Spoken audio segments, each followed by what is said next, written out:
Good morning, everybody. Welcome to VISBLE Live. It's season 6, episode number 8. And today it's the awesome show, of course, because, you can't call awesome without me, meaning you.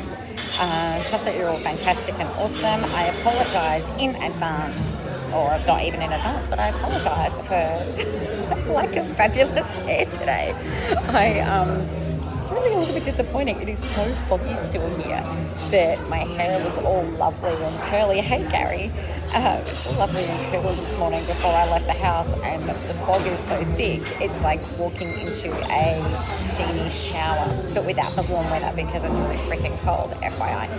So, there we go. That's the hair topic. And if you're listening on the audio, then you don't get the look of the hair, but I'm sure you can relate to having great hair and then walking out in intense humidity. It just is not conducive for fabulous hair. So there you go. Anyway, that is not what I wanted to talk with you about today. What I wanted to chat with you about is this whole concept around choices and playing big or playing small. And I think the big thing that tends to happen, let me know if you guys can just comment as well to make sure you can hear me. Hey, Judith. Because I'm in a coffee shop today, and it's really delightful. I'm waiting for some clients to get here. So I just had coffee with my husband. Hey, Kylie. It's a really abnormal occurrence, actually, where my husband doesn't have to run off to do whatever he needs to do for his work. So we had coffee this morning, and here we are, playing big, playing small.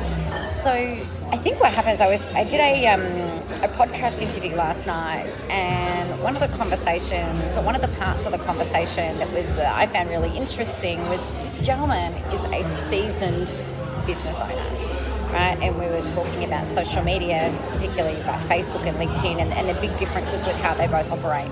And one of the really interesting things that he was talking about is how most people are like, yep, okay, I know my goal, I know my end game. I'm like, yeah, but most people can work that out. The next thing is that most people can have an idea or a concept around who their audience is, right? So they know who their audience is. They might not know them intimately, and you guys know I'm really passionate about getting deep into who they are, and then deeper and then deeper and then deeper and then deeper and then deeper, so that you know them better than what they even know themselves. The third point that we were talking about is this creating content piece, and he actually said, this is the thing, right, where most people come unstuck. And I said, well, sometimes. And then when we started talking about how in actuality, it's a huge sticking point, because most people go, well, I want to make it right, I want to make it perfect, I want to make it good, I want to make it make sense, I want to do this, I want to do that. And they build up all of these ideals or parameters around how things need to look. Let me know that you guys can hear me. They want to know that it's going to be right. They want to know that it's going to be perfect. They want to know that it's going to make sense. But the thing is often the best way for you to start creating content is that you need to kind of rip off the Band-Aid, and you need to start. He said that this is where most people's fear kicks in. He said, I actually think that you're right.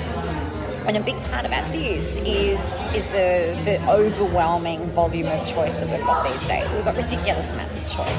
We can post with text, we can post with images, we can do podcasts, we can do video blogs, we can do audios, we can do live streams, we can do pre-created content. We could hire someone to do it. Don't ever do that. We could hire someone to create our content for us. We can get social media managers, we can get virtual assistants, we can do PAs.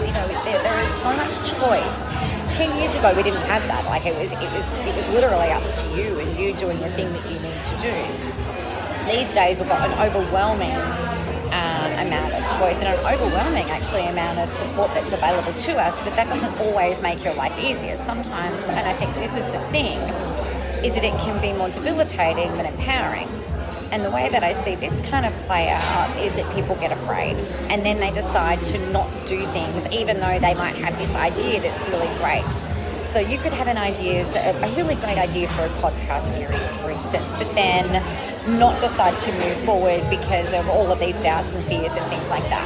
Now, that to me falls straight in the land of playing small. You could, because you don't know what's going to happen.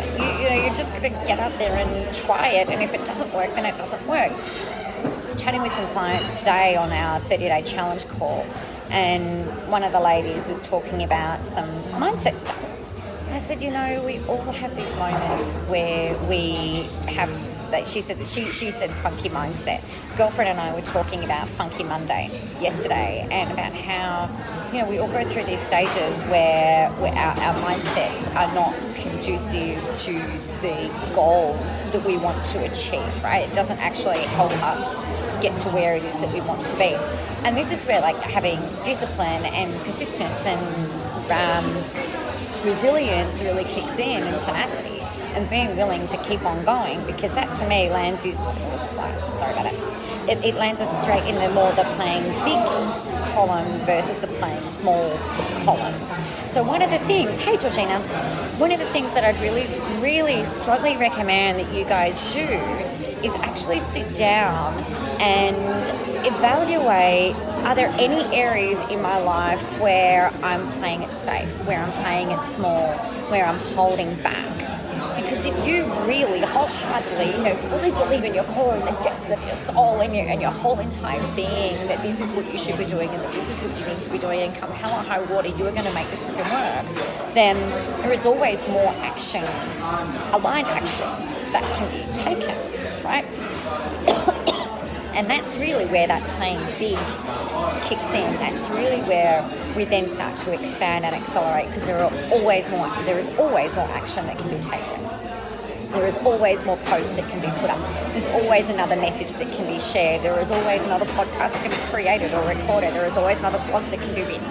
There is always something else that you can do when you're actually committed and driven and focused on that. I'm just going to play this. I'm just going to give it all that I've got. Sometimes the action that needs to be taken is taking a rest day. This is another topic that came up today around making sure that you're not on the fast track to burnout, that you are allowing yourself, and I think this is the thing, that you're allowing yourself to take some time to regenerate and refuel, and that falls into the playing big column, right? And it might be that you're going, okay, I'm going to make sure that I have a day off a month. I mean, a day off a month. That's not much, by the way. It could be that you make sure that you've got a long weekend booked aside every month. A girlfriend of mine works in 3-month sprints, so she'll work flat out for 90 days, and then she'll make sure that she takes a week off, and they always go and do something. They'll go to Bali, or they go to Queensland, or they go up the coast. They go and do something where they are completely recharging, regenerating, to make sure that they're coming back nice and fresh. And that to me is a commitment to playing big, because think about a car. We can't rev that car constantly. That engine can't be sitting on the tachometer, I don't know how you say it, the revometer. I'm going to call it the revometer. On a revometer, you can't have it sitting at 6, because you'll actually burn out the engine.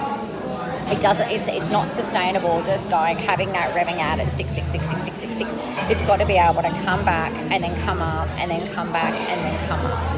So that is my little rant, sermon, teaching, training, sharing, education, informative entertainment for you today on playing big versus playing small. Whereabouts in your world are you playing small, and whereabouts in your world can you play an even bigger game, whether it's your health, whether it's your mindset, whether it's your business, whether it's your marketing, whether it's your messaging, whether it's the amount of sales actions that you put out. How can you play a bigger game?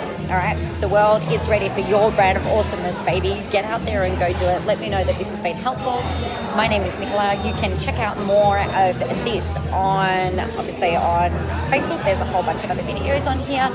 If you're curious about frameworks for making all of this stuff work, then you can come out and check out nicolamoras.com.au/rockstar, where over the course of 3 days in August, we are going to build your framework. We're going to build your plan, and then you're actually going to implement that plan so that you can get yourself out there, really establish your point of uniqueness and difference, create your own intellectual property, really be seen as the expert that you are, and make all of the awesome things happen. So I am just going to type that in, nicolamoras.com.au. Sorry about the phone wibble wobble cindying. Rockstar. It is happening on the 23rd to the 25th of August on the Gold Coast. It is going to be so fun and awesome and fabulous. And yeah, it's 3 days of working on your business versus working in your business all the time. The best investment that you could humanly possibly make. And I know that as a result that you will make 25 grand, $250,000, $1 million. Like, this stuff is going to pay off for life. It is impossible if you do the work for this to not work for you. All right? Have an amazing day, everybody. I look forward to chatting with you tomorrow on the coffee run at 11 a.m. Meanwhile, get out there, go help some people. The world is ready for your brand of business. See ya.